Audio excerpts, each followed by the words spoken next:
Well, Eddie, firstly, you've gone from one event to another. Could it be possible that a Canelo-Bivol fight is something of an anticlimax? I mean, is that even realistic to say that? No, I guess Monday, Sunday and Monday, you start sort of coming on a downer from Taylor Serrano, and then you realise you're about to promote the pound for pound number one on Cinco de Mayo weekend. So once we got to Vegas, the buzz was very much there, and just finished the press conference, and I'm buzzing more than ever for this fight because I see a challenger. Well, I say a challenger, just make one thing clear.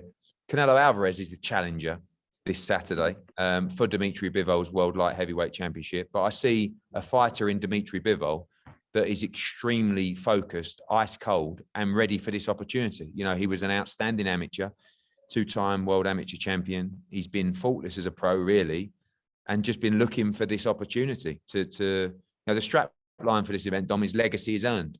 And that couldn't be more relevant for this fight, because if Dimitri Bivol wants to go down as a history maker in the sport, he has to beat a pound for pound great in Canelo Alvarez. And I really do expect a fantastic fight. You've had a good look at them now. And again, there's a height disparity. There's a difference in size. We've seen that before with Canelo. He's fought bigger men than Bivol, but he's an out and out light heavy. He's stepping up to fight at light heavy. He's done that before with Kovalev, but Kovalev and Bivol, different stages of their career. I mean, Bivol absolutely in his prime. We know about his elite skill. So you're talking about a tough fight and an exciting one as well. Again, what does he bring that no one else has done then, Bivol? If you're going to make a case for Bivol against your man. Yeah, I think you made a very good point there about Kovalev. I mean, let's not forget that Canelo Alvarez was behind in that fight against Kovalev. He had to come from behind to knock him out in the 11th round. And it was the size, really, that he had a problem with, I feel. That's still an issue in this fight. But against Dimitri Bivol, you're fighting a much fresher opponent. You're fighting a guy that is completely unscathed in his professional career. You're fighting a guy that has lived the life his entire career versus Sergey Kovalev, who really hasn't. And just a guy that's in his absolute prime. And I think, that's going to be really important in this fight, because Bivol is going to get hit very, very hard. And he's got tremendous feet. He's got good size. He's got great fundamentals. He can punch as well. And I think this is another fight where Canelo Alvarez might have to come from behind.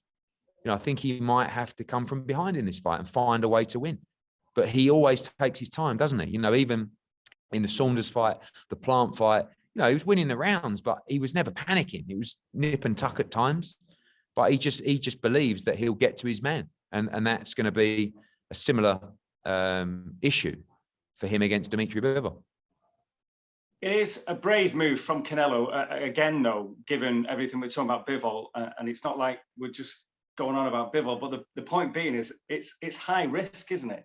Because Bivol doesn't have the incredible reputation in the States. He can't engage with Canelo in the language or anything like that. He can't sell the fight like other fighters could. Even like a Billy Joe Saunders, who who's going to try and irritate.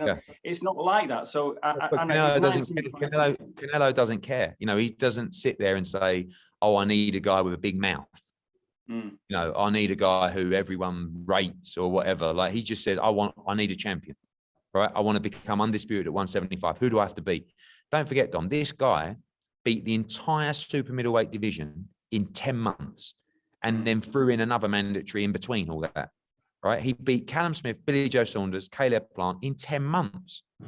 So now he's looking at it and going, right, now I want all the light heavyweight belts. Who do I have to beat? Dimitri Bivol and Betfred. He don't care about build-ups and stuff like that. Now, the way you sell this fight is to make people realize how good this fight is. And that's what we're seeing this week. Everyone in boxing knows how good this fight is. Now we have to reach out to the wider audience and show them how good this fight is. But Canelo's never about, oh, I need this dance partner because he'll push me at the presser. He's saying, I just want legacy, history, belts, achievements. And you have to have unbelievable admiration for him for that. So if he comes through, Canelo, and obviously he's an overwhelming favourite, again, we've seen these quotes about the heavyweights and Usyk and all that. I mean, come on, surely that's a step too far for this man. I think the heavyweight division is a step too far, but Alexander Usyk may not be, because don't forget, Alexander Usyk was a lifetime cruiserweight, really. And if he can get back there or within a pound of it, I think Sal would take the fight. Now, this is just really just something that I mentioned that has blown out of control in the last couple of days. But if you said to Sal, do you believe you can beat Alexander Usyk? The answer would be 100%. That just shows you the belief in the man. But, first things first, 175-pound, probably undisputed fight. And then, maybe cruiserweight, maybe Makabu or whoever's there. And then, we'll see what happens in the future. I believe AJ will beat Usyk, so it won't even be a conversation. But who knows what the future holds? Well, it does lead us on to that, AJ and Usyk. I mean, anything on that in terms of venue and all the rest of it? I know we're very close now. I mean, I hope that at the end of next week, we'll be able to make some kind of announcement or be very close to it. Obviously, last week the focus was Taylor Serrano. This week, Canelo-Bivol, and then moving into the AJ Usyk fight, which is potentially the fight of the year, one of the biggest fights of the year, and we're closing in on securing that now. How is Usyk getting on? I mean, have you had many reports? Because obviously with everything that's gone on with Ukraine and all the rest of it, I mean, I know he's trying to just focus on this, but it must be very, very difficult. I think he's okay. Obviously, it's been a very difficult time for him, but at the same time, he's ready to fight. He's in camp, as is AJ now as well. AJ's, I think, been training pretty much since the defeat. So they're ready to go. They're ready to get that date finalised. They're ready to make an announcement to the world and ready to fight for the unified World Heavyweight Championship. Have you been interested with the WBC's comments in Tyson Fury? Yeah, I mean, look, we all know Tyson Fury's not retiring, and the proof will be when the WBC say to him, can you just confirm you're retiring? Yeah. And he will say, no, I'm not. So I think... You didn't take that seriously for 1 minute then? You're not having that at all about the retirement? No, I don't believe a lot of what he says, but he has continuously proved me wrong over the years. So maybe he will retire, but you'll find out when the WBC say, can you just confirm you're retiring? And the answer will be, no, I'm not. So we can look forward to, obviously it's going to be a busy time for you, Eddie, with the Usyk and Joshua thing still to go. But, you've got away for this few days, you got away from Jake Paul. I mean, what was that like in the run-up? And there's been to and fro since. I know that, I mean, obviously you're probably seeing it a lot more stateside in terms of comments that he's made now, and this sparring session that you may or may have, because you couldn't have the bet, but you've got a bet. Again, how do you wrap up that whole Jake Paul situation now? I like Jake Paul. I think he was a huge asset to the show. We used him in the capacity that he needed to be used for that show, which was his voice, his platform. And we had, I think, 40 people from Matchroom Boxing working across that event, and they did a tremendous job. But Jake was a great asset for his presence and his voice. I just, it's only really when we start falling out when I just give my honest opinion of him as a boxer, which is not very good, not terrible, just average. And average, Dom, there's a lot of average fighters. 80% of fighters are average, because my version of average is someone that won't go on and compete for or win world titles.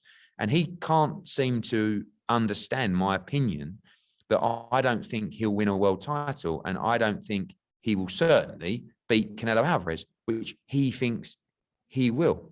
I'm saying he's deluded, but he takes offense to that. I admire his confidence and I admire his passion for the sport. I just tell you straight, you ain't very good, and you're not going to win a world title or beat a champion or, of course, get anywhere near Canelo Alvarez. But good luck to him. He's improving, and I still think he's good for boxing. Well, enjoy the weekend. It is very special, Cinco de Mayo. Yeah, you go from one little event to another little event, Eddie. It must be tough, but have a great time. Living a dream, mate. Living a dream.